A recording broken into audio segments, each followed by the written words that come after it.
जी, EPS पे जो बड़ी चर्चा का विषय है, उस पे आप क्या कहना चाहेंगे आज?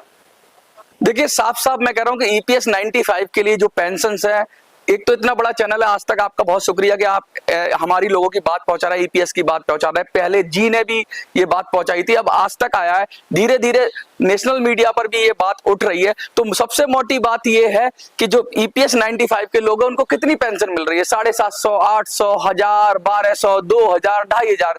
क्या 2-2500 में, क्या मानवतावादी ये विचार है कि 2-2500 में किसी को कुछ मिल सकता है? क्या कोई अपना जीवन भी चला सकता है? 750-800 रुपए में आटा और डाटा की हमने बात की, तो ना आटा खरीद सकता है ना डाटा खरीद सकता है। और वो बुजुर्ग, वो बीमारी से ग्रसित है, वो क्या कह रहा है कि मुझे मेडिकल सुविधाएं दे दो। इस देश के अंदर जिसने अपना पूरा जीवन दे दिया, वो गैर सरकारी क्षेत्र में था, उसने पूरी अपना जीवन समर्पण कर दिया, और उसके लिए क्या है? उसके लिए ईपीएस 95 के लिए क्या है? वो बुजुर्ग अब जीवन की जो अंतिम अवस्था में, जब उसको कुछ रिटर्न मिलना था सरकार से, सरकार कह देगी, हाथ उठा के कह देगी कंट्रीब्यूशन बहुत कम था, कंट्रीब्यूशन बहुत कम था। तो कब मना किया कंट्रीब्यूशन बढ़ाने के लिए? पिछले कई सालों से ये मांग उठते रही है और कई दौर की वार्ताएं हुई हैं, कई कई मुलाकातें हुई। देखिए, 2 बार आश्वासन मिले हैं। देखिए, अब मिलता है तो तारीख पे तारीख, तारीख पे तारीख, और सिर्फ तारीख। मोदी जी से बात हुई, 2 बार मोदी जी से मिले, हेमा मालिनी जी से मिले, विपक्ष के सांसदों से मिले, सुप्रिया सुले जी से मिले, सबसे मिले, लेकिन मिलने के बाद क्या निकला?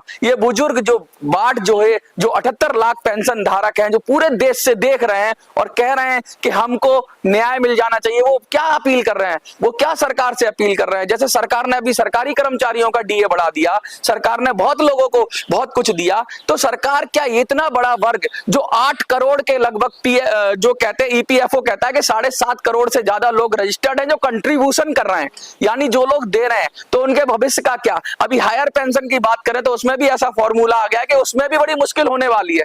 तो अगर इस बात को मीडिया के जरिए नहीं कहा जाएगा, क्योंकि वो बुजुर्ग हैं, वो छोटा फोन चलाते हैं, बहुत सारे लोग ऐसे हैं जिनके पास स्मार्टफोन नहीं है, उनके पास टेक्नोलॉजी का ज्ञान नहीं है, वो क्या आंदोलन कर सकते हैं? वो करोड़ों की संख्या में लोग हैं, लेकिन वो आंदोलन नहीं कर सकते, वो असमर्थ हैं, वो बुजुर्ग हैं, अपनी बीमारी से ग्रसित है, किसी की आंखें नहीं है, किसी के पैर नहीं है, किसी का हार्ट सर्जरी हुई है, ऐसे दुखी लोग और गुहार लगा रहे हैं, और गुहार लगाने के लिए उनके पास कोई माध्यम भी नहीं है।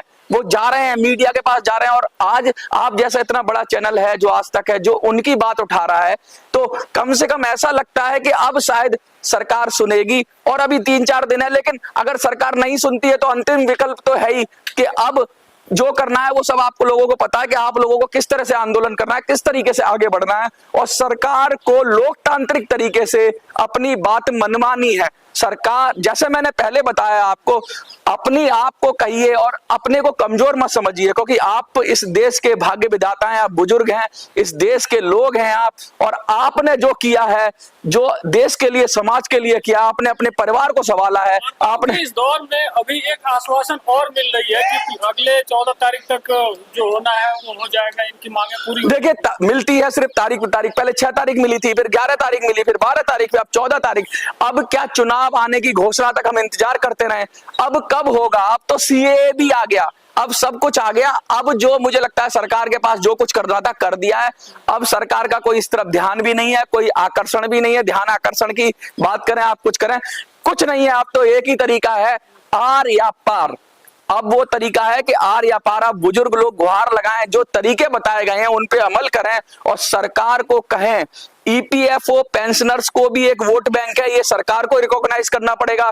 8 करोड़ लोग, यानी अगर परिवार लगा लो उनके, 7 करोड़ से ज्यादा लोग ईपीएफओ में मेंबर हैं जो कंट्रीब्यूशन कर रहे हैं, और 78 लाख लोग जो हैं जो पेंशन पाते हैं, सबको मिला लो तो 8 करोड़ से ज्यादा होते हैं, और एक परिवार में 5 से 7 लोग होते हैं, यानी देश की सीधी सीधी 50 करोड़ की आबादी, मैं सीधा साफ कह रहा हूं, 50 करोड़ की आबादी, इतना बड़ा कोई वर्ग नहीं है, इतना बड़ा कोई वर्ग नहीं है 50 करोड़ जिसकी संख्या देश में हो। अगर इनको सरकार नकार रही है तो सरकार को सोचना होगा। और मैं मनोज आज इतने बड़े चैनल के माध्यम से साफ साफ संदेश देना चाहता हूं कि करो या मरो, लड़ो, और अपने हक के लिए लड़ो, लोकतांत्रिक तरीकों से लड़ो।